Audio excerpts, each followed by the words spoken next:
Hello students, BA part second year की political science की class में आपका बहुत बहुत स्वागत है। जैसा कि आपको दिखाई दे रहा है, ये आपका सिलेबस है। आपकी प्रीवियस क्लास की तरह इस बार भी आपके पॉलिटिकल साइंस में 2 पेपर्स हैं। जो फर्स्ट पेपर है उसका नाम है प्रमुख राजनीतिक व्यवस्थाएं, सेलेक्टेड पॉलिटिकल सिस्टम, और जो सेकेंड पेपर है उसका नाम है भारतीय राजनीतिक व्यवस्था, इंडियन पॉलिटिकल सिस्टम। ये 2 पेपर्स हैं आपके।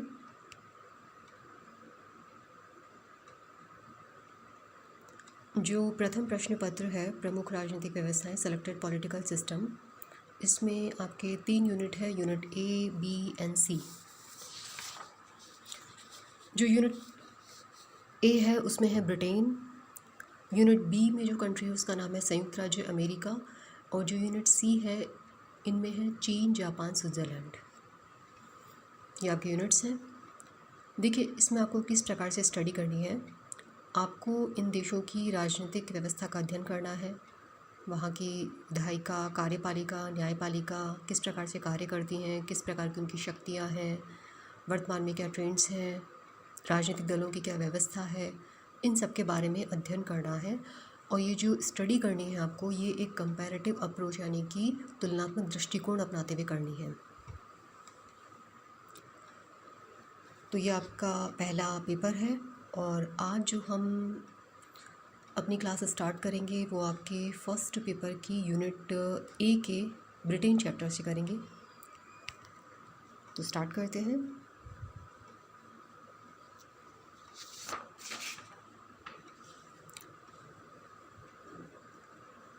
आपको ब्रिटेन की विधायिका, कार्यपालिका, न्यायपालिका, राजनीतिक दल, वर्तमान में ट्रेंड्स, इन सब का अध्ययन करना है।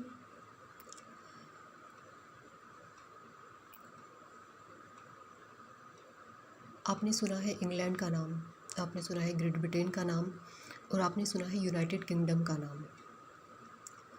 ये आपस में एक दूसरे से डिफरेंट कैसे हैं? देखिए, जो ग्रेट ब्रिटेन है उसमें शामिल है इंग्लैंड, वेल्स एंड स्कॉटलैंड। और ग्रेट ब्रिटेन और उत्तरी आयरलैंड, इनको मिलाकर के हम नाम देंगे यूनाइटेड किंगडम यानी कि यूके। इस प्रकार से ये तीनों जो है आपस में डिफरेंट है। अब ब्रिटेन कौन से महाद्वीप में आता है? तो ये इसका जो कॉन्टिनेंट है वो है यूरोप महाद्वीप, और एक द्वीप समूह है, चारों तरफ से पानी से घिरा हुआ है। इसी वजह से इसकी विशिष्ट आर्थिक, सामाजिक, राजनीतिक स्थिति रही है। मुद्रा पाउंड है, राजधानी है लंदन।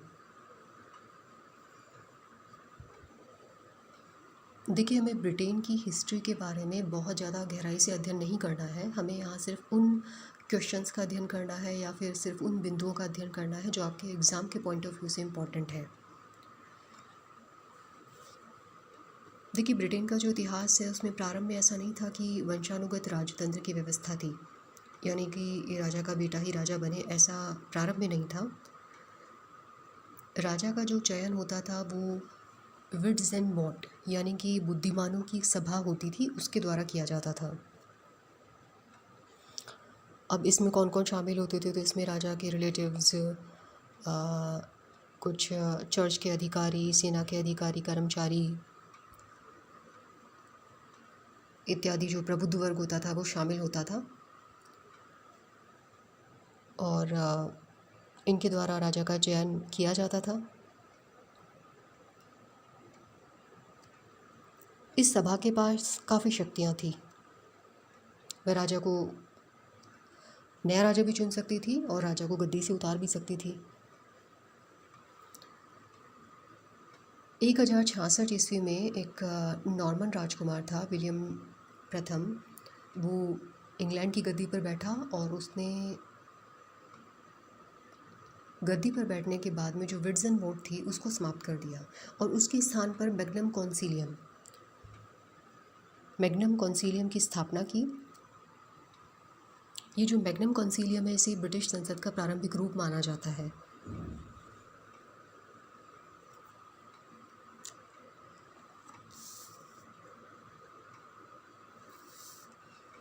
आगे हम बढ़ते हैं तो ये कुछ क्वेश्चंस हैं जो एग्ज़ाम में कई बार पूछे गए हैं। जैसे कि मैग्ना कार्टा यानी कि महान अधिकार पत्र। महान अधिकार पत्र या मैग्ना कार्टा जो है ये ब्रिटेन का सर्वाधिक महत्वपूर्ण दस्तावेज है। इसके द्वारा यह निश्चित किया गया था कि राजा जो मैग्नम कंसीलियम है यानी कि जो महान परिषद है उसकी आज्ञा के बिना किसी प्रकार का कोई विशेष कर नहीं लगाएगा। इसे इंग्लैंड के राजा हुए थे किंग जॉन, उनके द्वारा 1215 में सामंतों के दबाव में आकर के जारी किया गया था और यह नागरिकों के मूल अधिकार से संबंधित पहला लिखित दस्तावेज या प्रपत्र है। आगे हम बात करते हैं बिल ऑफ राइट्स या अधिकार पत्र की। इसे 1689 यानी कि 1689 में इसको स्वीकार किया गया था। इसमें राजा के जो शक्तियाँ थी उसको थोड़ा सीमित किया गया, कुछ प्रतिबंध लगाए गए, जैसे कि राजा संसद की पूर्व अनुमति के बिना कर नहीं लगाएगा, राजा कम से कम एक बार संसद की बैठक बुलाएगा, संसद की पूर्व अनुमति के बिना राजा सेना नहीं रखेगा इत्यादि।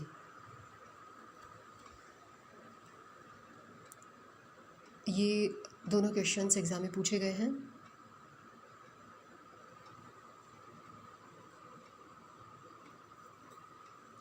आगे हम बढ़ते हैं the king and the crown. सबसे पहले हम बात करते हैं द किंग। किंग मतलब राजा, सम्राट, एम्परर। ये राजा भी हो सकता है या रानी भी हो सकती है, यानी कि एम्परर या एम्प्रेस। वर्तमान में जो ब्रिटेन की महारानी है वो है एलिज़ाबेथ द्वितीय, एलिज़ाबेथ सेकेंड, और इनका जो रेजिडेंस है वो है बकिंगम पैलेस।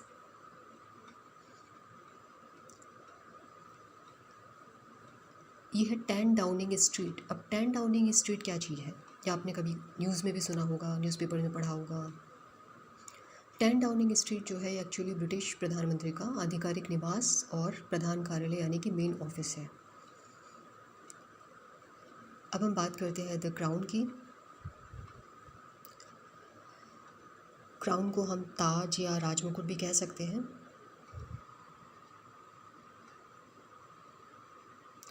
आपके दिमाग में एक प्रश्न आ रहा होगा कि हम राजा को और राजमुकुट को अलग अलग क्यों पढ़ रहे हैं।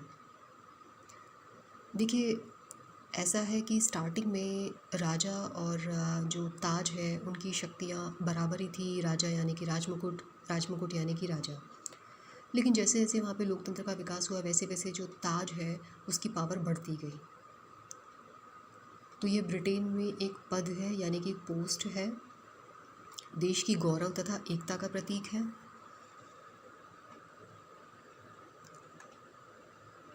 मंत्रिमंडल और जो प्रधानमंत्री हैं वो वास्तविक शक्ति का उपयोग करते हैं, लेकिन वो सम्राट के नाम पर इन शक्तियों का प्रयोग नहीं करते हैं, बल्कि ताज के नाम पर इन शक्तियों का प्रयोग करते हैं। अब हम आगे बढ़ते हैं कि किंग और क्राउन में क्या डिफरेंस है। तो देखिए, यहाँ हम चर्चा करते हैं कि सम्राट और राजमुकुट में आखिर अंतर है क्या। तो सम्राट जो है वो एक व्यक्ति है, मनुष्य है, जबकि राजमुकुट क्या हुआ, एक पोस्ट हुई, एक संस्था हुई। अब सम्राट मनुष्य है तो मनुष्य होने के नाते बदला भी जा सकता है। सम्राट की अगर मृत्यु हो सकती है तो नया राजा भी आ सकता है, लेकिन राजमुकुट अपनी जगह स्थिर रहता है। इसी वजह से राजमुकुट को अमर कहा जाता है। तीसरा है कि सम्राट एक मनुष्य है जो राजमुकुट धारण करता है और इसके कार्यों को संपन्न करता है, और जो क्राउन है यानी कि जो राजमुकुट है वो क्या है, ब्रिटेन की प्रभुसत्ता का, गौरव का प्रतीक है। ये इस प्रकार से दोनों में डिफरेंस है। आगे हम बात करते हैं कि इनके कार्य क्या हैं।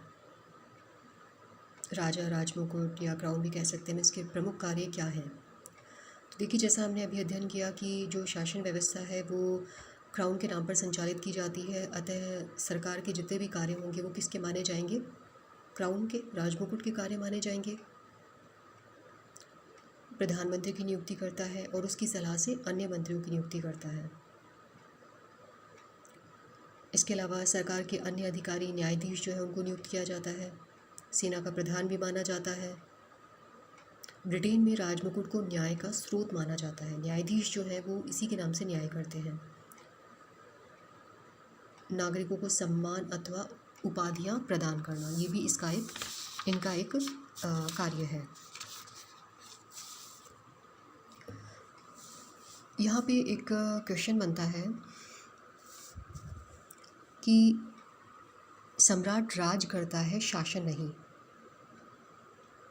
कि सम्राट राज तो करता है लेकिन शासन नहीं करता, इसे एक्सप्लेन करिए। तो इसका आंसर ये होगा कि जो सम्राट के अधिकार और शक्तियाँ हैं वो क्या है, नाम मात्र के हैं, औपचारिक है, फॉर्मल है, वास्तविक नहीं है। तो वास्तविक शक्तियाँ किसके पास में है? व्यवहार में उनका प्रयोग किसके द्वारा किया जाता है? व्यवहार में उनका प्रयोग किया जाता है प्रधानमंत्री तथा अन्य मंत्रियों के द्वारा। तो इसीलिए कहा जाता है कि सम्राट राज करता है लेकिन शासन नहीं करता है। बाकी नेक्स्ट वीडियोस में। Thank you.